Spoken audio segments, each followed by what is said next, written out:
Hello guys, here we are again. So I'm gonna keep solving problems for the method of the joint, and this is gonna be the problem that I'm gonna be solving right now. This method, this problem, I would say that is a little bit more complicated than the previous one, but definitely has different characteristics than the other one. So let's check the problem. The problem says each suspended weight has a mass of 20 kilograms, 20 kilograms here, 20 kilograms here. Let's start working out this problem since as we are reading it. So I know the mass for this one, each one is 20 kilograms. So 20 times 9.81, that's going to be equal to 196.2 Newton. That's the force here and that's the force here. 196.2 Newton. Determine the actual forces in the members of the truss and indicate whether they are in compression or in tension or compression. So what forces? All of them. But notice that in any moment, at no moment, the problem is asking us for the reactions. We might calculate the reactions, we might need to calculate the reactions, but this is not what we are asked to calculate. Usually what people do is that they start immediately and they say summation of moments here equals 0, so I can calculate the tension. And then I do summation of forces in X, summation of forces in Y, and then I can calculate the two components of the pin. But you don't need to do that if you start thinking and you start reading and you start watching the problem. How many unknowns can I have in every joint when I do particle equilibrium? 2. If I am in 2D, which is the case.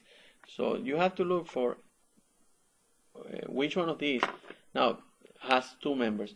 Now if you look at the two unknown members, if you look at these like that, this doesn't have two unknowns. It has actually 4 unknowns because this is Vy and I'm gonna have Vx here also. So these two are unknowns if I don't calculate them. Now if I calculate them, I can start from this point. And I'm going to have a tension here also, which is called TA. So in this joint is even worse because I have 1, 2, 3, 4 unknowns. This joint here has 1, 2, 3 unknowns. But if you look at joint D has only 2 unknowns. So that means that I can start with joint D. And that's what we're going to do. If you start doing the reactions, it's okay. You can start doing the reactions. But I just don't want to do the reaction now to show you that it's doable and we can do it without calculating reactions. So I'm going to start with the joint D. And I'm going to have this force hanging here, the weight, 196.2. And I'm going to copy Newton every time. Then you know they are Newton. And I'm going to have this force here and this force here. And this angle, I'm going to call it alpha at that point. Now, I'm not going to go to the same thing that I did before and point two forces pointing outwards because I want to or because I don't want to think. You can do it, but it's good if you start thinking. And when you do a mental equilibrium analysis here, you can see perfectly that if this force is going down, the only possibility for this force to be compensated is the vertical component of this inclined force. That means that this force has to go in this direction, and this is the member DA or AD. And now you do the same thing and you say, oh, if it's going to the left, the horizontal, the horizontal component of AD, the only thing that can compensate that if this force is entering in the joint like that, and that is CD. You don't have to do that analysis because remember, once you just go there and do your whole calculations, the negative sign is going to tell you, oh, you messed it up. It was in the other direction. But why do I have to go through that if most of the cases, I can do a very simple analysis like that, and I will know what is the real direction of the force before doing anything. So let's do that.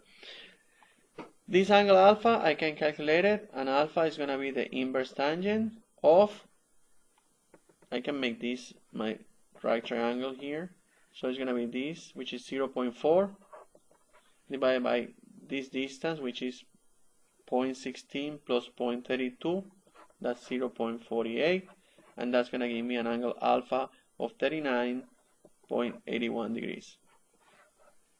Now I'm ready to go. Once again, you see this joint here, and you say summation of forces in X. Yeah, but why? Summation of forces in X because this is the way you learn it, summation of forces in X and then summation of forces in Y. Think. Summation of forces in X has two unknowns. Summation of forces in Y has only one because it's the vertical component of AD. So it's going to be AD multiplied by, I'm looking for this side, sine of alpha, and it's positive pointing up, minus 196.2 has to be 0. And from here, I can calculate my force AD, and my force AD is going to be 306.47 Newton. Now, I always do this. I strongly suggest you to do that. I put my joint D here, I put my force AD here, and because this force is leaving the joint, I know this is going to be tension. Because that is going to simplify when I go and I'm going to build my summary table looking for those results. So I have AD. Now I do summation of forces in X equals 0. And when you do that, then you have the horizontal component of AD, this one, which is going to be AD cosine alpha. And notice that that horizontal component is pointing to the left because these are the components of the vector AD. So one to the left, one up. The one to the left is that one. So AD cosine, and it's going to be negative because it's pointing to the left. And then I have CD pointing to the right, and that's going to be equal 0. AD, I know it, and alpha, I know it. I plug it into there, and CD will be 235.42 Newton. Once again, I put my joint D or my node D, and I put my force entering in the joint, so I remember it, CD. And because it's entering into the joint, that means that that's going to be in compression. Okay, that means that I have this and I have this. Done. Now I have to look for another joint with two unknowns. If I look for another joint with two unknowns, that means that I can either go to the joint A or to the joint C. Correct? No, it's not correct, because if I go to the joint A, I have 1, 2, and 3 unknowns, because this is also a force applied there, and I don't know the value for that force. So the only joint that I can go is to the joint C. Let's go to the joint C.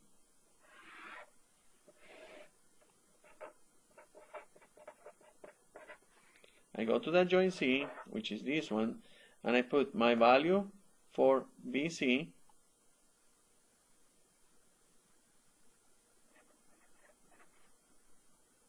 I don't know these two. I don't know what I was thinking of. I know it's this one and I know this one. So, but the same analysis apply. If I go here, I have 1, 2, 3 unknowns. So I go to this one and I go to this one. I have these two, and this joint is the only one that I can go. So I have my force CD here, and I have this one, which is AC. I'm going to call this angle beta here, and this is beta. And I know the direction of this force CD. What is the direction of this force CD? I had it before. It's entering into the joint. Well, if it's entering into the joint D, it has to be entering into the joint C. Now, do you want to do the analysis that we did before? I'm missing something? Yes, I'm missing this force here. That force is 196.2. Now, if you want to do the same analysis that we did before, think. Let's say, look at this value. This value is pointing downward. That means that the only possibility for equilibrium in y direction if it's this point up. And if those two are pointing to the left, this has to point to the right.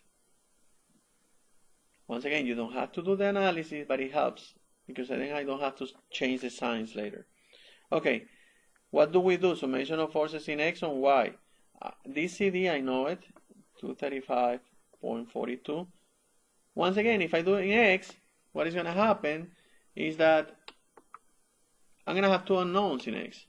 So then I'm going to do it in Y. And I do summation of forces in Y equals 0. And then I have this AC sine, because I'm looking for the vertical one, sine beta minus 196.2 equals 0. The only problem is, which is not a problem, is I haven't calculated beta yet. But beta is easy to calculate because it's going to be the inverse tangent of this divided by this. So beta is going to be the inverse tangent of this distance 0.4 divided by this distance 0.16, which is 68.2 degrees. Now I can plug this into here and solve for AC. And it's going to give me a value of AC of 211.31 Newton.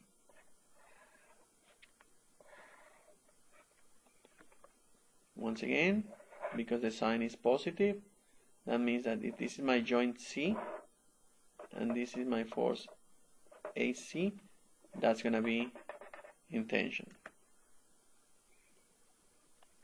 Now I do summation of forces in X equals 0.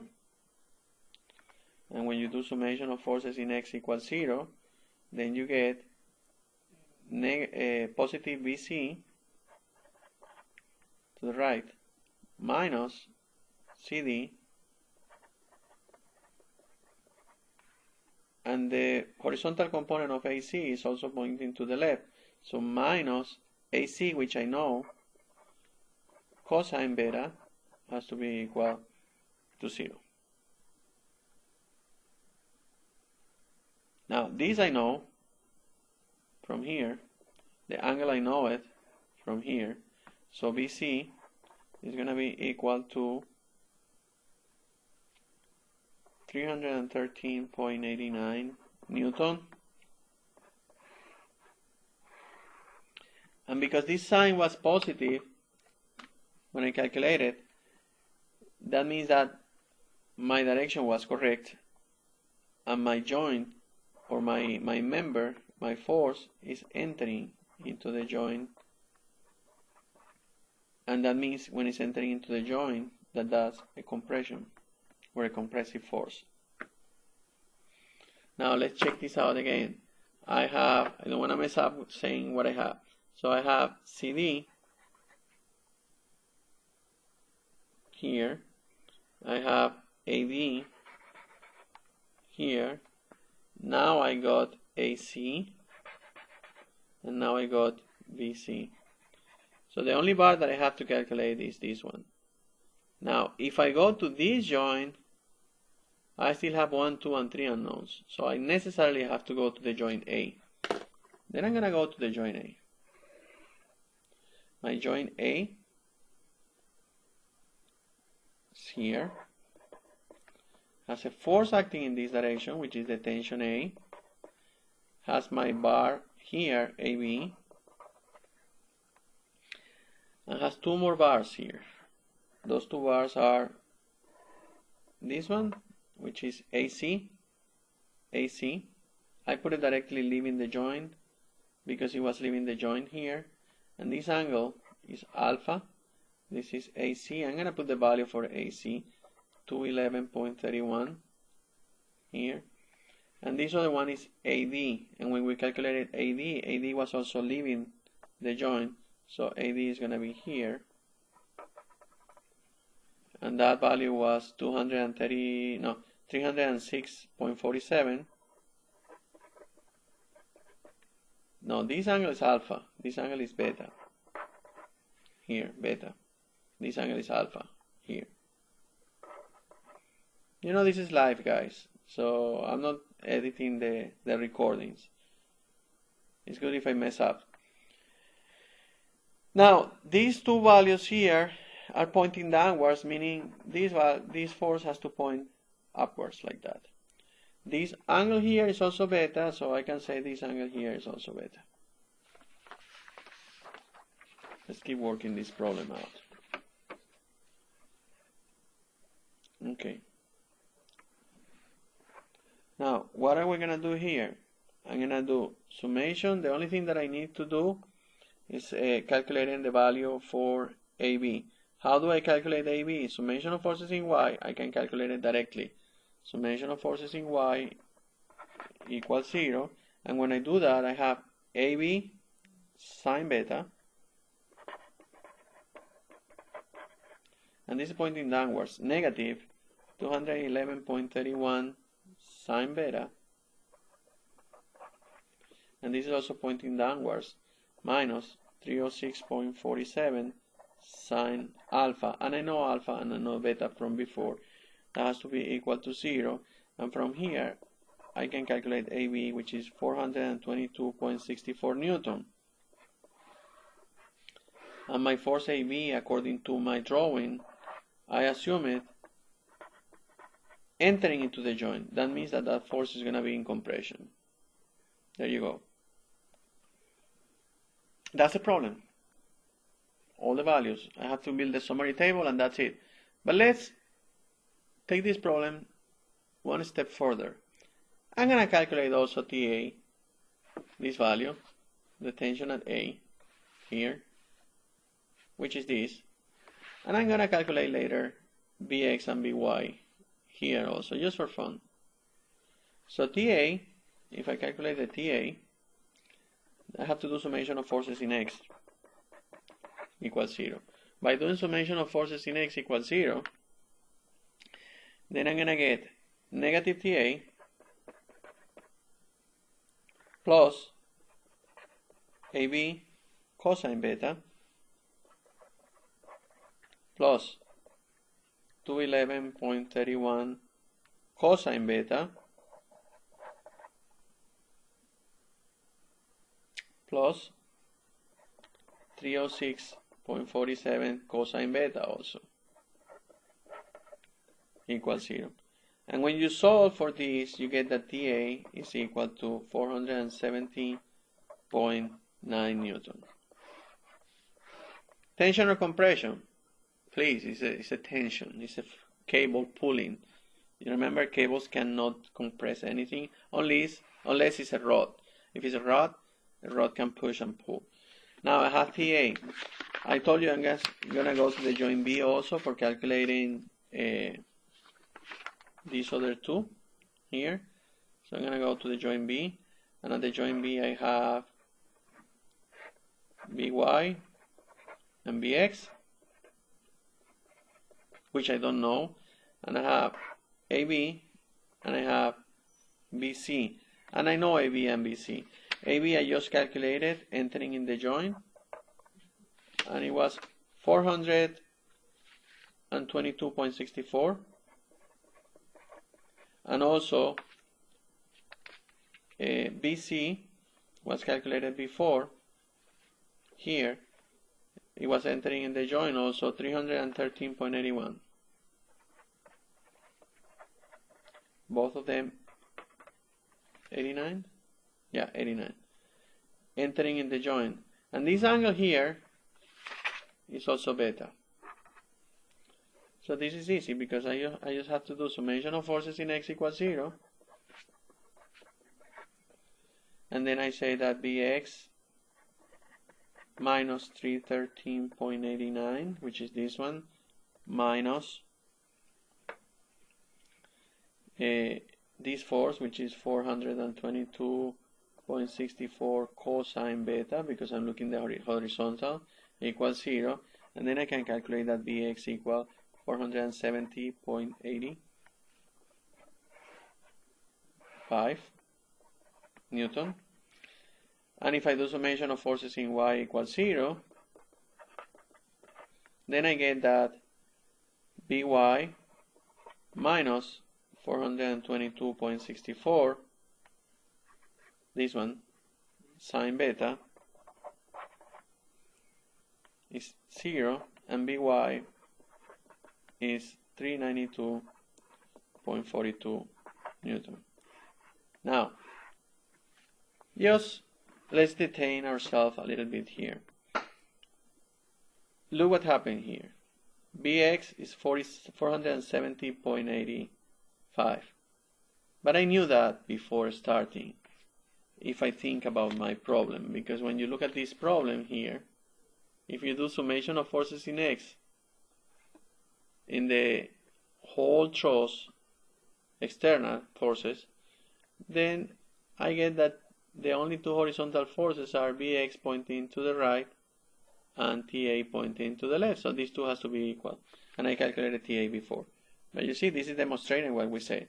Now, if we want to verify also By if it's correct, we can do either summation of forces in Y equals 0.